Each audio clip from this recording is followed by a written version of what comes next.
What's up, everybody? It's your boy Kane checking in, man. Kane, Montana, whatever you want to call me. Don't really matter.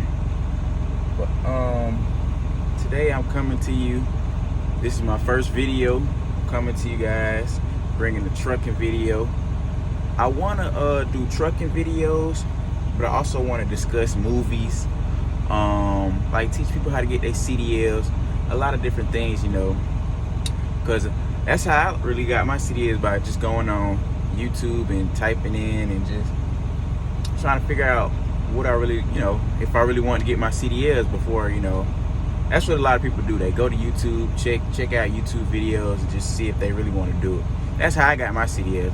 I went to YouTube, like, yeah, it sounds good. Let me go ahead and try it out. But today's video, I'm gonna just tell you guys a little about myself, how I got, what made me want to go get my CDLs, and how I got my CDLs. Basically, like I said, my name is Kane, Montana.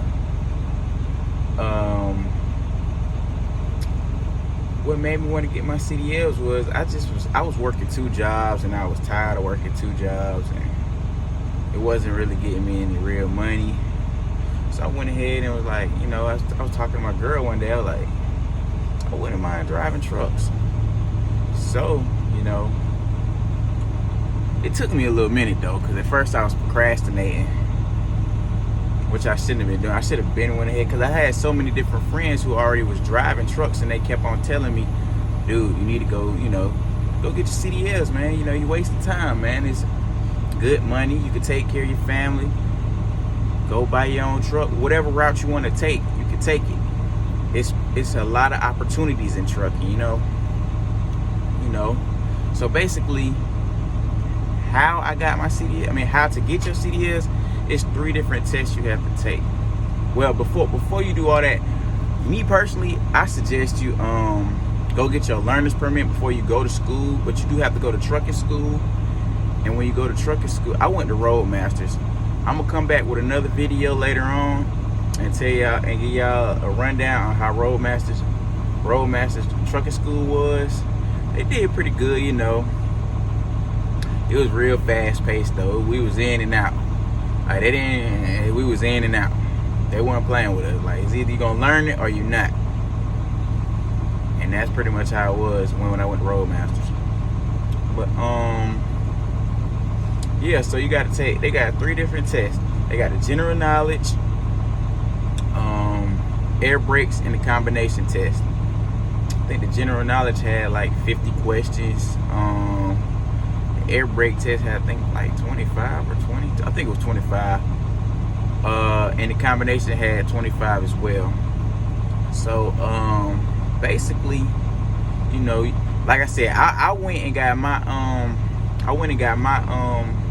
permit before I went to school, because I felt like that would be a little bit more, you know, it'd take a little stress off, because like I said, the school was very fast paced. Like 4 weeks, really it was 3 weeks. If you came without your permit, it was 4 weeks.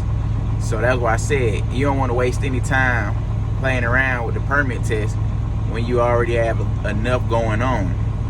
So because that permit test, if you keep on, like, you fail it one time, you already another week in the hole, you know. You get to go take it, like, I think like every 2-3 days after you restudy again. But still, you wasting all your time on just the getting your permit.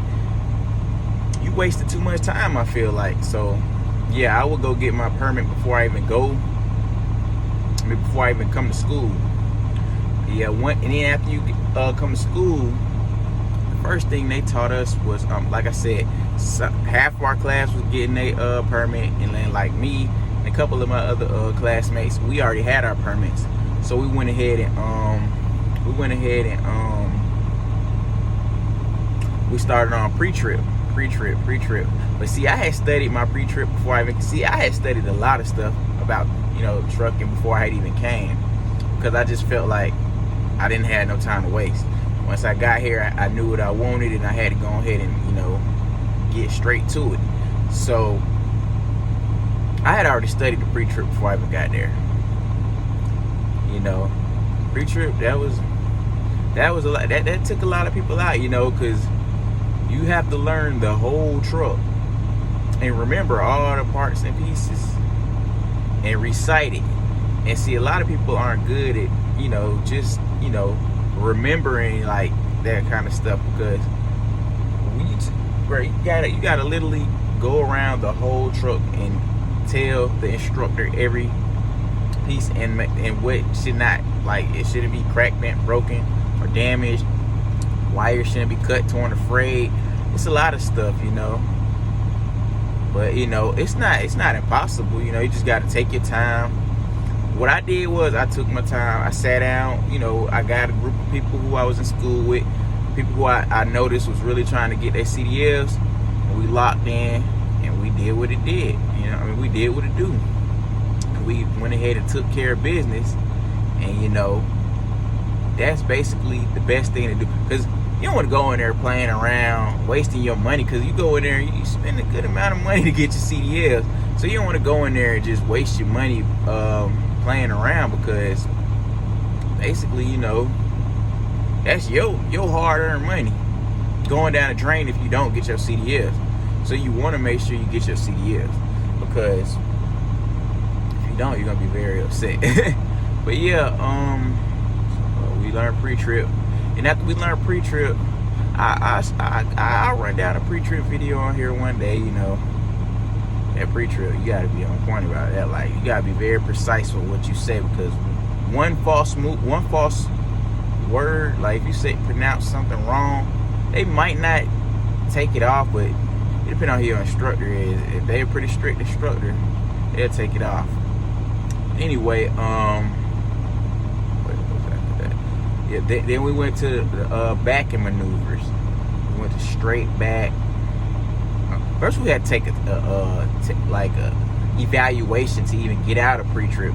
You couldn't even recite your pre-trip within, I think they gave you a week time to take the test. Like, most people got it done that first day, and went on the backing. But if it took you like 2-3 times, they'll put you out of school, because like I said, you can't be playing in there. Like, you wasting people's, and then it's not even that many, it's not like we just got 40 instructors. If you're not really serious about it, they gonna get you out of there quick, because they feel like I got about 100 other students who really trying to learn what they're doing. And Roadmaster was pretty packed. It was pretty packed. There was a lot of people there. It was a lot of people there when I was there. So yeah, so you get out of your backing maneuver. You get out of your pre-trip, then you start your backing maneuvers. So you start off with straight back, offset, parallel, left, sight side and blind side, and then you do alley dot. Boom, boom, boom. Take care of all that, and pretty much, I ain't gonna lie. My first time getting in the truck, I was doing straight back, and I was confused as heck, because he was telling me turn to your danger, but I was being in the big truck, like, I didn't know. That was my first time. I didn't know where my danger was. I was just looking, like, I was just kind of happy to be in the truck, for one, and then for two, like, so nervous, because first time in the big truck, it's pretty, it'll get to you if you really never drove a vehicle that big before, for one. For two, it's a little intimidating if you, like I said, if you never drove a vehicle that big. And then the trailer is confusing. So, my first day, I was just like, whoa, what's going on? Like, the trailer might be going this way, I'm turning this way. And like I said, you really don't know what you're doing. So, you like trying to experiment. But then, it was just a lot going on. And like I said, it's so many people trying to learn, so you don't get too much time in the truck to experiment, but you're gonna get it. As long as you want to get it, you'll learn how to get it. But yeah, man, and like I said, all right, so boom. Another difficult one for me was kind of really all the parallels was pretty easy for me. The one that took me a little minute to really get down pat was alley docking, because in the field we do a different type of backing. We don't do alley docking. We see, now I know how to back up, so I can put it in pretty much any type of way I want to. But back then, alley docking was the way they taught us, because I guess that's probably the most. That's not the most one you use. I'm not even gonna lie. The most one I use probably is 45. But if you just get in the truck, and they're not gonna teach you 45. They're gonna teach you the 90-degree alley dock. And yeah, that one was pretty difficult for me. But now, I mean, I can do it with my eyes closed. Don't do that though. Don't back with your eyes closed. But yeah, that's pretty much all I got to say for this video. Tune in, check your boy out, because like I said, I'm coming back with tons of footage, tons of videos. Like I said, I want to see if I want to do a straight trucking, or also like talk about movies and anime, manga, stuff like that, man. All the stuff I like, Subscribe, click that like button, and tune in for some more footage, because I'll be back. Your boy K, Montana.